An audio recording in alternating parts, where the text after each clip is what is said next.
They started with tertiary institutions and affordable fees. Their campaign was simple but profound. Hashtag fees must fall. Then it was colonial and apartheid statues such as these, unknown to these young activists, that they were literally starting a campaign that would later gain traction throughout the world. Today, statues of colonial and slave masters are falling all over the world. And here at home, as another historical event looms, which was started by the Youth Against the Enforcement of Afrikaans Language in 1976, activists are again renewing their call for apartheid and colonial statues to fall. The symbolism of the statues in our public places, of course, it's a product of apartheid and colonialism. We, as South Africans, we don't think that these statues represent our collective nationhood as a people, be it black, white, Indian, colors.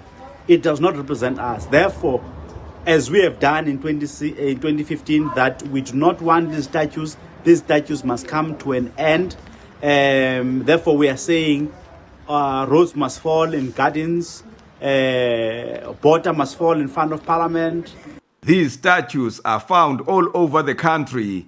Their history is rooted in colonialism and apartheid. While others say they must be kept in museums, others say they must be destroyed altogether.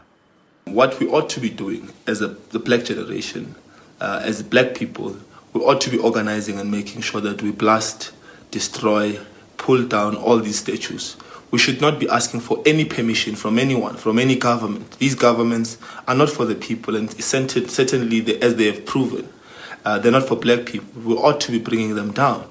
It is a revolutionary duty that should be sitting on all of our consciences as black people. It is statues like these that are being pulled down all over the world, from the United States to the UK. Activists here says these ones too must fall. While there's pushback from the conservative and right-wing groups, the popular view is that apartheid and colonial statues need to be replaced by statues such as these. This call is gaining momentum all over the world. And what started here in South Africa on June 16 in 1976 and continued in 2015 has become a global campaign. Manelisi Dubase, SABC News, Parliament.